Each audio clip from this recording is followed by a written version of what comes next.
Signal Oil program, The Whistler.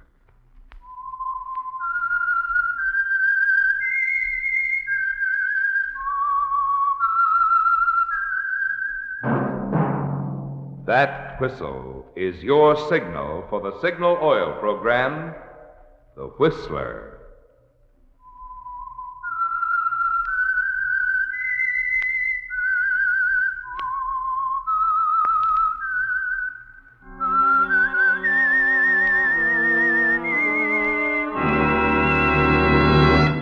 I am the Whistler, and I know many things, for I walk by night. I know many strange tales, hidden in the hearts of men and women who have stepped into the shadows.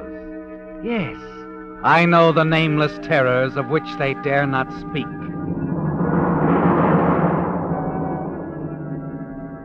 Yes, friends, it's now time for the Signal Oil program, The Whistler, rated tops in popularity for a longer period of time than any other West Coast program in radio history. And here's an important announcement for Whistler fans in California only. Beginning next Sunday, January 2nd, due to California's going off daylight saving time, the Whistler will be heard in California only 1 hour earlier, from 8:30 until 9. Remember the change in time. In California only, the Whistler will be heard at a new time, from 8:30 till 9. In other states, the Whistler will be heard at the same time as always. And now, the Whistler's strange story. Delayed Christmas Present. Christmas was really over, for it was 1 o'clock in the morning at Pete's Cantina, a tough little night spot on the outskirts of Panama City. But the melody lingered on. You could hear the chimes of the big church a block away playing Adeste Fidelis. There was practically no business. 4 hostesses, all Americans, were sitting drearily at the far end of the ballroom near the bar. One of them, Mary Winslow, billed as Candy Porter, just sat gazing drearily into space, thinking bitterly of a past from which for a while there had seemed no escape. But for 5 months now, she'd been relatively safe. No one had been around asking any questions. As Candy Porter, blues singer, Mary Winslow had found a kind of security, not a happy security, for she was far away from home. And as the chimes became silent, Mary wondered if it was worthwhile. Her reverie was broken up as she looked up and saw Spanish Pete, a fat, greedy owner of the cantina, approaching her table. Candy, look, there's an American gentleman just came in.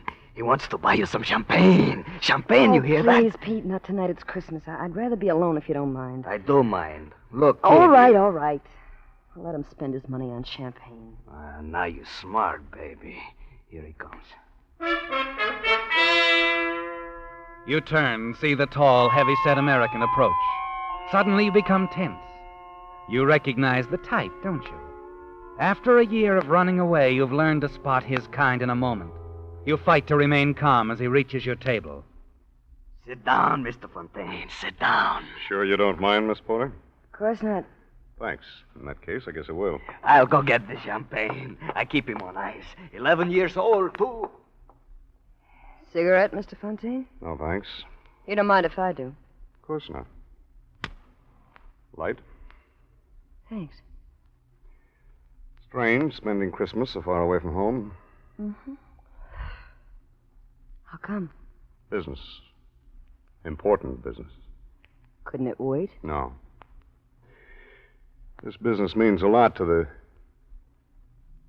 people I work for. Well, here's what you say, Bubble Water. From Marseille, 13 years old. You said 11. That was from Le Havre. This is even better. Now I put him back in the ice.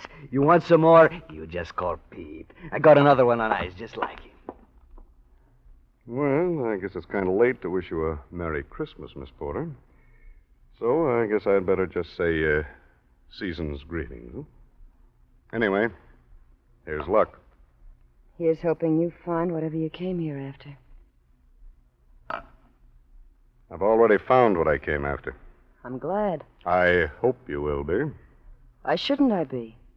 Because I came after you, Mary Winslow.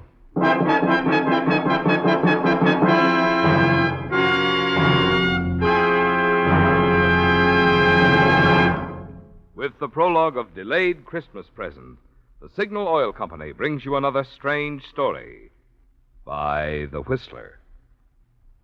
But now, since this is Christmas weekend, I want to thank you for inviting us of the Whistler cast into your home on this special occasion. During the 6 consecutive years that the Whistler has been broadcast by Signal Oil Company, many of us have had the pleasure of celebrating Christmas with many of you a number of times. And believe me, we feel it a real honor that you consider us a part of your entertainment family. Tonight, on behalf of Signal Oil Company and the independent signal dealers who serve the states of California, Oregon, Washington, Idaho, Nevada, and Arizona, I want to say, we hope that your Christmas has been a merry one. May your new year be filled with peace, prosperity, and the good health with which to enjoy these blessings. And now back to the Whistler.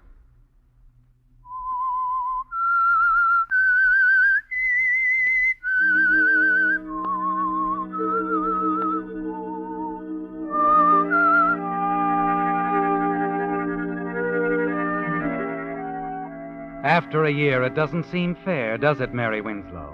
After a year of hiding, using one name and then another. After 5 bitter months of singing at Pete's Cantina as Candy Porter, blues singer, this man Fontaine has come to take you back to the States, to face the consequences of one horrible night. You're sure he's a detective. He couldn't be anything else. You can't run again. There's no place you could go. You've only one card left. And as you face the man across the table and listen to his even, level voice, you decide to play it. If you play it carefully, it might be an ace. I think you know why I'm here. We're leaving in the morning for Los Angeles, Miss Winslow. Like the billing says, my name is Candy Porter. I know what the billing says. I know what it said in Brooklyn when you were billed as Doris Trent, in Denver when you were billed as Gladys James. But when you first took a powder out of Los Angeles, you were Mary Winslow. You know, it's almost funny you should call me Mary Winslow. We used to work together, her and me, in the same floor show. We could have been billed as twin sisters.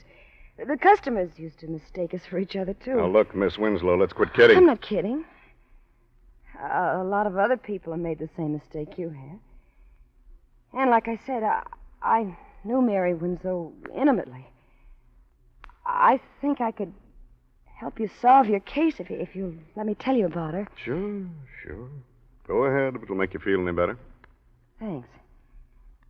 You see, Mary Winslow was really just a good kid that got a bad break.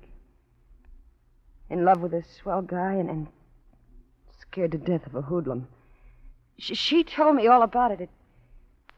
It's quite a story. I'll bet it is.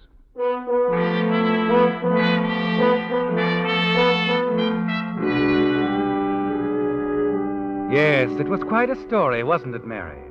And it all began a year ago Christmas Eve at the Christmas party given by your employers in the pink room of the Swank Wilchester Hotel.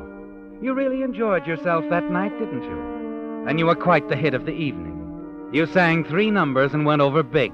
Your fellow workers didn't know your many talents. Everyone told you what a fine singer you were. And when you left, you were feeling good. So good you decided to drop into the cocktail lounge, make a phone call, and have a nightcap before going home. Scotch and soda. Mix it. Make mine the same, Bill. Gotcha. I heard you sing tonight. You were terrific. Thanks. What's the matter? Did he stand you up? Who? The guy you were just talking to on the phone. No, I guess he didn't stand you up. Didn't he? And he's on his way here right now. Yep, that's the answer. Lucky guy. Here you are, folks. Oh, take it out of here, Bill. Now, look here, Oh, Mr. take it easy. It's practically Christmas. What's the harm of my buying you one drink? Like I said, I like your voice, Miss Winslow. Here's your change. Oh, thanks, Bill. You must be a detective. You know my name and everything. Well, no, not everything. But it wasn't any trick to find out your name. I just asked one of the boys I saw you dancing with. My name's Joe Clark. Oh, I see you've never heard of me. Should I have? A lot of people have. Most of the boys and girls around the night spots know me. Well, then that accounts for my ignorance. You see, I seldom haunt the night spots. Well, you should. With a voice like yours, you could be packing them in a good nightclub. Oh, now I get it. You're a professional talent scout, and you want to get me into the movies. No. I'm a gambler. Shock you? Why should it? Live and let live is my motto. And that's exactly what I'm going to do right now. What? Live my life and let you live yours. Good night, Mr. Clark. My. Just think, tomorrow I can tell all the girls at the office I met a real live gambler. You could tell them all a lot more than that if you believed in your voice as much as I do. Really? Uh-huh. You've heard of Domingos on Sunset out near the ocean? It's an undercover gambling club, isn't It's it? more than a gambling club. It's a swell floor show. A lot of big people go out there, people that count. And they're all intimate friends of yours, I'm sure. Not all, but I know quite a few. Could push you right to the top with that voice of Oh, yours. that's the oldest line I've ever heard. It's not a line. Yeah, but skip it. Go on home. Listen to the radio. Eat candy. You can have a terrific time. You go to Domingos with me, you can't tell what might happen. You might have to meet a couple of show producers. So play it safe and go home. It may be dull, but you'll always get to work on time. Is that all you have to say? That's all. Nighty-night. Wait a minute. Yeah? Could we be back fairly early? Leave anytime you say.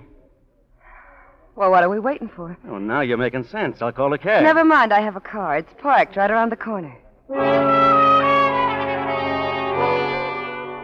Clark used just the right approach, didn't he, Mary?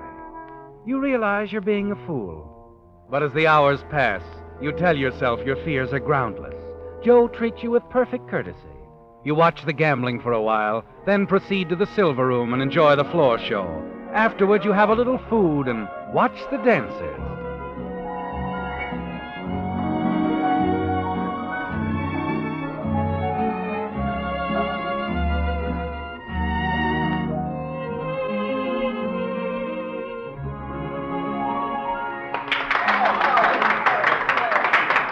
Suddenly, you've had enough. Joe, do you mind if we leave now? I said we'd leave any time you said. What hit you? The music? Yeah, I guess that's it. Another guy? Another guy. My fiancé. What happened to him? He's in the Philippines. Research. Oh, chemist? Doctor. Dr. Frank Wilson, M.D. That was his car we drove out here in. He told me to keep it warm for him. Well, too bad. We could have had a lot of fun. Well, shall we go?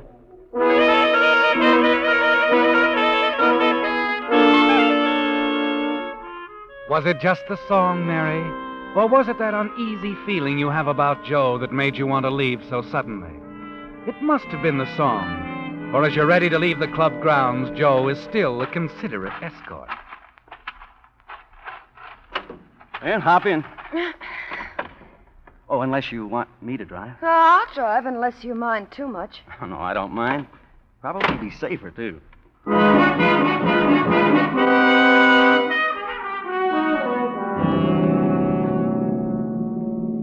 For several miles, Joe says little, seems preoccupied. And you feel relieved when he breaks his rather strange silence. Oh, say, Mary, would you mind stopping for a minute at that drive-in? All of a sudden, I'm having an awful headache. Maybe I can get some aspirin there. I doubt it, but we'll give it a try. You can keep the motor running while I'm gone. I'll only be gone a few seconds. Okay. I'm dreaming of a white Christmas.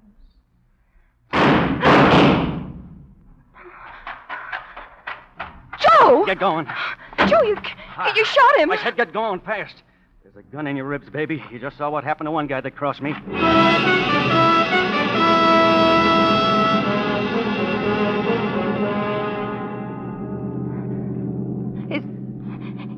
Is he dead? I don't know. Oh, you. Oh, why was I such a fool? Turn right at the next corner. Car's been tailing us for the last 5 Oh, minutes. I'm glad. I hope it's a prowl car. It'd save me the trouble of phoning the police.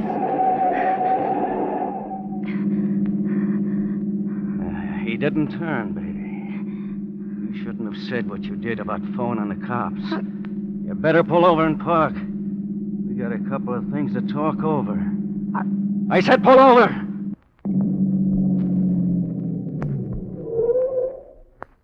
Yeah, that's better.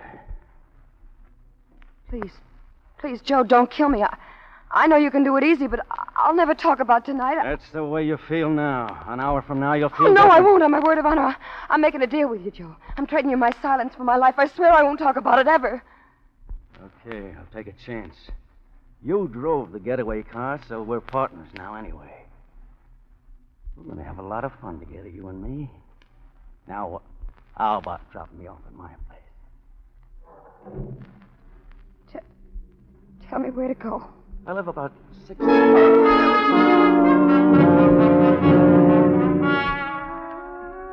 After you drop Joe and you reach your apartment, you're so weak you can hardly stand. Your senses are reeling, your brain is spinning. You practically fall into bed. You try to snatch a little sleep, but sleep is impossible. Finally, at 6 o'clock in the morning, the newspaper is shoved under your apartment door. The headlines sicken you. Drive-in operator shot in holdup dies. The subheadings are even worse. Unidentified man and woman seen fleeing from scene of crime in dark green 47 model Chevrolet. Pedestrian believes he can identify both car and woman. There it is, Mary. Hopeless, isn't it? Even if you called the police, your story would sound phony now. It's closing in on you, isn't it, Mary? Yet frightened as you are, you're certain of two things. That you're not going to become further involved with Joe Clark. And you won't allow any unfavorable publicity to fall on your absent fiancé, Dr. Frank Wilson. You were foolish to risk a life of happiness with him, weren't you? For a few moments of excitement with a gambler, a murderer like Joe Clark. But you decide there's only one thing you can do, Mary. Leave town, disappear, and never see Clark again. You dress hurriedly, packing only a few belongings, and then spend Christmas Day and night at the home of a girlfriend. The next morning, you're on an eastbound plane. 3 months later, you're singing in the Golden Lion, a prosperous little nightclub in Brooklyn, New York, where you become a featured performer under the name of Doris Trent. You're a great success under your new name. And then one night you have a visitor. You're sure it's Mr. Vern Shields, London musical comedy producer. Come in. Well, what do you know? Long time no see, Miss Trent. Doris Trent, it says on the program. All right, Joe. Now that you've found me, what's on your mind? You double-crossed me, baby. You're crazy. That's why I left town, so I wouldn't have to talk to anybody. But you could still write, couldn't you? I don't get you. That anonymous note to the police, written just after you left, telling all about that drive-in job. Gave the exact time, my name, where I lived, what I had on, everything. But not a word about the girl with me. Funny, huh? You're the only one that knew all of that, baby. Oh, no, Joe, you're wrong. Believe me, I didn't write any note. Couldn't have been anyone else. 2 days after you left, they picked me up for questioning. Anybody could have written a note like that. One of your enemies might have wanted you out of circulation and tried to frame you. Yeah, maybe, but I doubt it. Joe, I didn't write it. I've kept my bargain with you 100%. There's one way you can convince me. How? Marry me tonight. Marry you? Yeah. That way I'll be sure of you. Wives don't testify against their husbands. Besides, I'll know what you're doing all the time. Oh, Joe, I gotta go do my show. Let's talk this over in the morning. Tonight or else. You can run up to Connecticut. But go ahead, do your show. If you've got any ideas about calling in the cops, don't forget, you drove the getaway car. And in case anything serious should happen to me, there's a written confession in my pocket telling exactly how you helped me pull the job. How we used your boyfriend's car. How you kept the motor running waiting for me. Your doctor would love reading about that, wouldn't he? No. No, he wouldn't. Then don't get funny. Go ahead and on to your show. I'll wait for you here.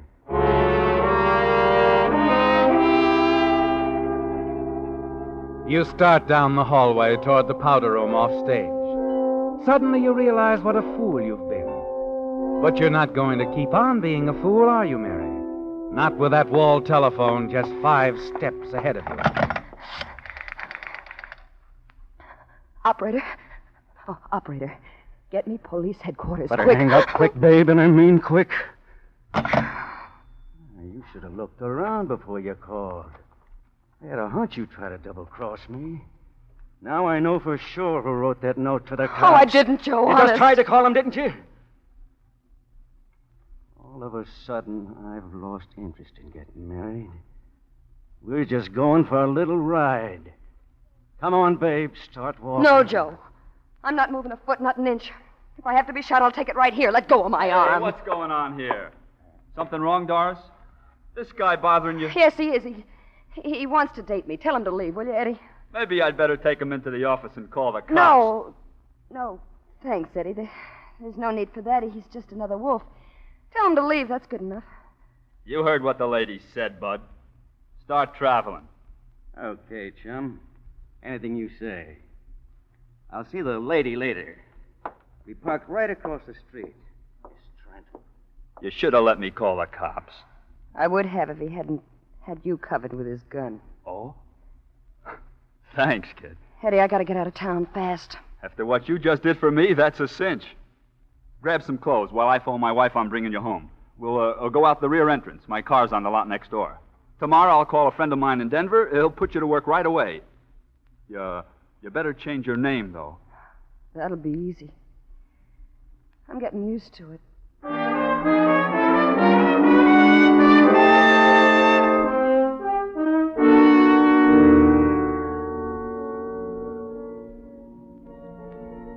So, Mr. Fontaine, that's where I met Mary Winslow, in Denver at the High Hat Club. Billed as Gladys James.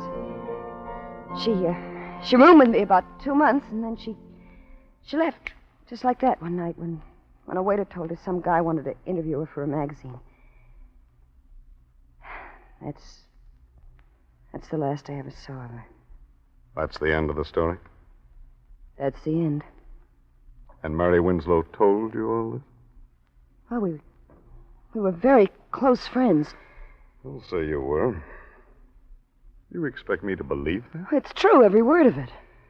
You know something? You ought to be writing stories for the movies.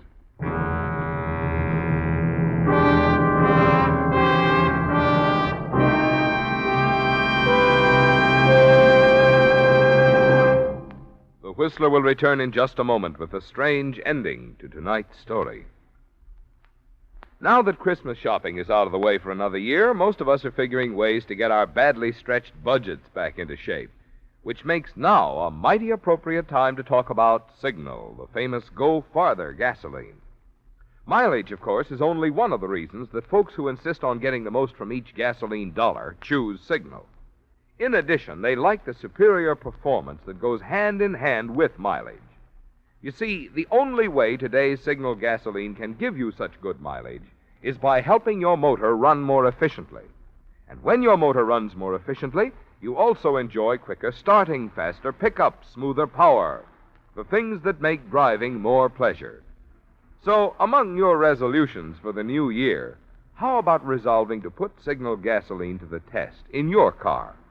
See for yourself why drivers who insist on quality, as well as those with an eye for economy, are both switching to Signal, the famous Go Farther gasoline. And now back to the Whistler. Well, Mary, it looks as though you've lost, doesn't it? That your one card wasn't enough. The man across the table, the man you're sure is a detective, who has come to take you back to Los Angeles to stand trial for a holdup and murder you had nothing to do with, doesn't believe you, does he? And the jury in Los Angeles won't believe you either. Yes, Mary, it looks as though you've lost, but you're going to play the game to the end anyway. And as the piano player across the floor plays the tune he's played 1,000 times in the last 2 weeks, you quietly watch Fontaine and await his next word. How long did you say you've been here? I didn't say. I got here about 5 months ago. Like it here? No. That's what I figured. Look, Miss... Cigarette? Yeah, thanks. Light? Mm-hmm.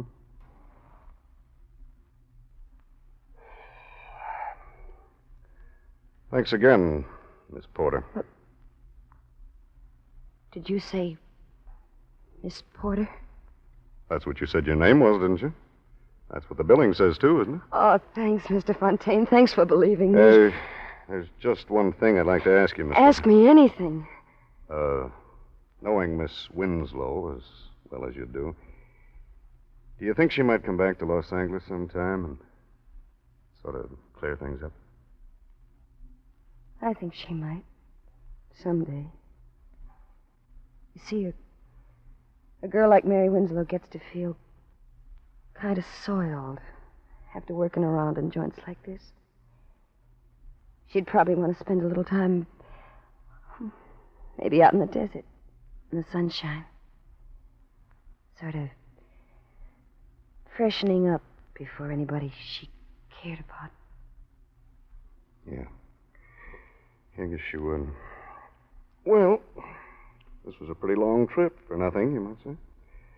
Just one more bum steer. But I'm glad I came. I always figured that confession we found on Joe Clark was a phony. Clark. Is Joe Clark in jail? He's dead. The Brooklyn police got him one night about 5 months ago. Funny how they got the tip. A woman called the police one night from a little nightclub, the Golden Lion Club. She hung up before they answered the phone, but the Brooklyn boys decided to investigate anyway. One of them spotted Clark parked in the car across the street, and he got trigger happy, and that was that. Joe Clark. Finished. Well, Miss Porter, if you ever run into Mary Winslow... I'll tell her all about the Christmas present I got from a swell cop named Fontaine.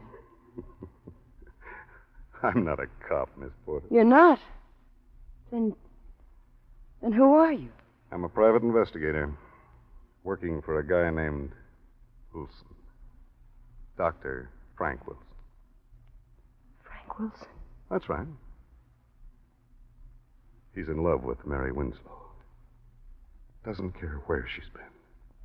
Just wants her to come back and marry him. Well, so long, Miss Porter, and Happy New Year. Mr. Fontaine. Yes? Do you think you could arrange for me to go back to the States with you? I guess I could. I was figuring on taking one lady back. Are you going on through to Los Angeles? Not for a while. I'd kind of like to spend a little time in the country somewhere. But I think maybe before next Christmas. Well, I think I'll find Mary Winslow again.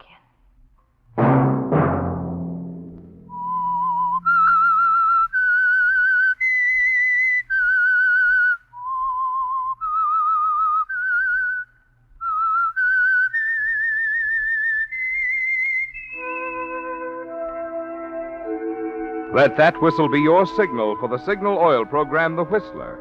Now let me repeat an important announcement for Whistler fans in California only.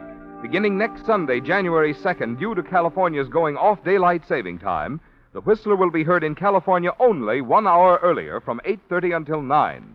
Remember the change in time in California only. The Whistler will be heard at a new time from 8:30 till 9. In other states, The Whistler will be heard at the same time as always.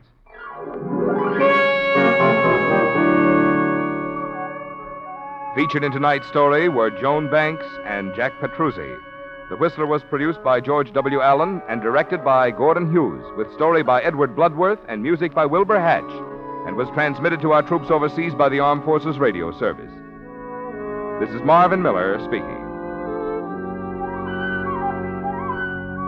This is CBS, the Columbia Broadcasting System.